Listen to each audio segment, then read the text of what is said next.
السلام علیکم ورحمۃ اللہ وبرکاتہ۔ اس بار ہم پیش کر رہے ہیں اولاد النبی صلی اللہ علیہ وسلم۔ جی ہاں، ہمارے معاشرے میں ان گنت لوگ ایسے بھی ہوں گے جنہیں نبی صلی اللہ علیہ وسلم کی اولاد کے بارے میں مکمل معلومات نہیں ہیں۔ بہت سے لوگ تو نام سے بھی واقف نہ ہوں گے، اور کیا یہ افسوس کا مقام نہیں کہ آپ کو رسول اللہ صلی اللہ علیہ وسلم کی اولاد کے بارے میں بھی معلومات مکمل نہ ہوں؟ اگر کوئی آپ سے پوچھ بیٹھے کہ نبی صلی اللہ علیہ وسلم کے کتنے بیٹے اور کتنی بیٹیاں تھیں اور آپ نہ بتا سکیں تو کیا آپ شرم سے پانی پانی نہیں ہو جائیں گے؟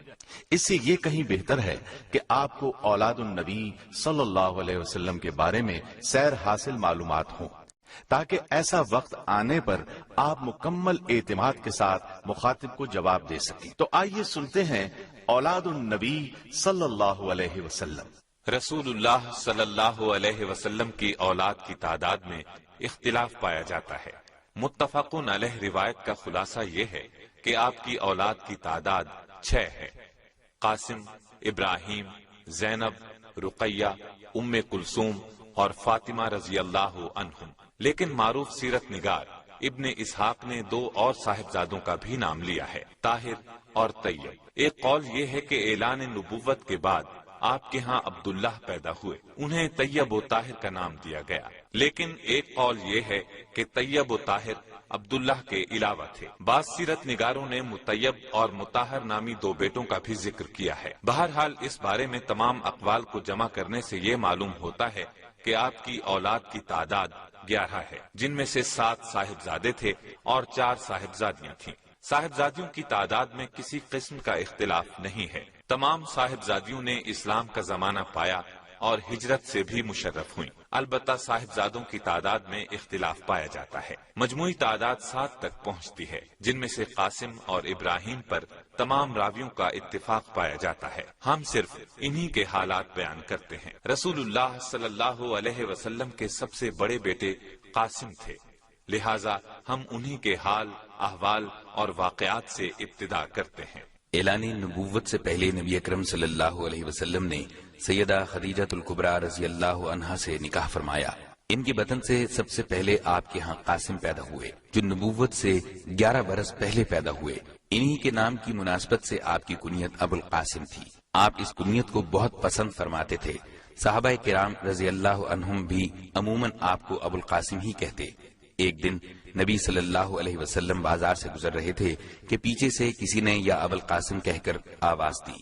آپ نے مڑ کر دیکھا تو اس نے کہا، میں اس نام کے کسی اور شخص کو پکار رہا ہوں۔ تو نبی صلی اللہ علیہ وسلم نے فرمایا، کوئی ابو القاسم کنیت نہ رکھے۔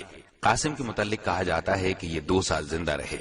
ایک قول کے مطابق 1.5 سال اور ایک قول کے مطابق اتنے بڑے ہو گئے تھے کہ چلنا پھرنا سیکھ لیا تھا۔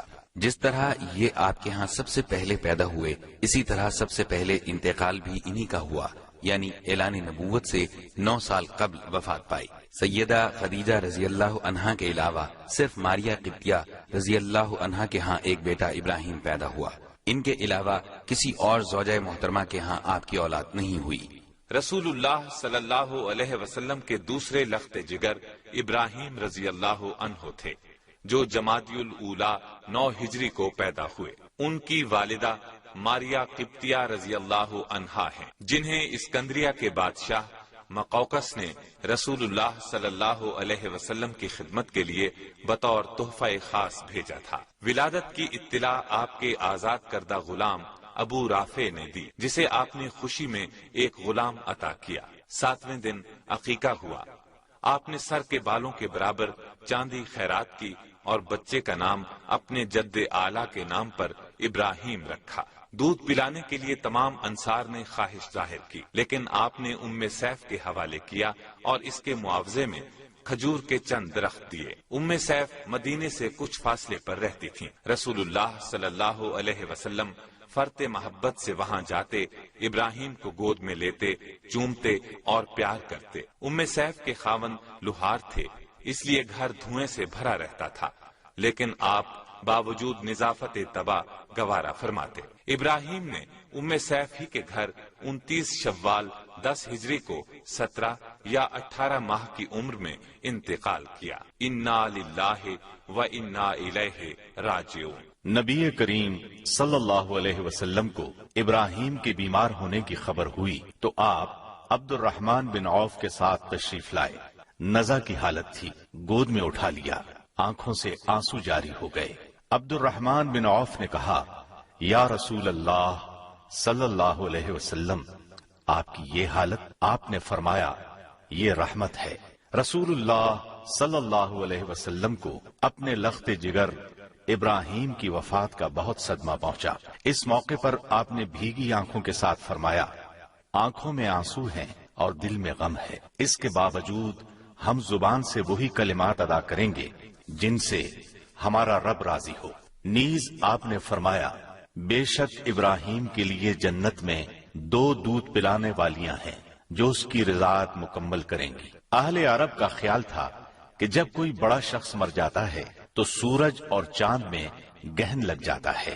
اتفاق سے جس روز ابراہیم رضی اللہ عنہ نے وفات پائی، سورج میں گہن لگ گیا۔ لوگوں میں مشہور ہو گیا کہ یہ ان کی موت کا اثر ہے۔ نبی صلی اللہ علیہ وسلم کو معلوم ہوا تو آپ نے فرمایا، سورج اور چاند اللہ کی نشانیوں میں سے ہیں، کسی کی موت اور پیدائش کی وجہ سے ان میں گہن نہیں لگتا۔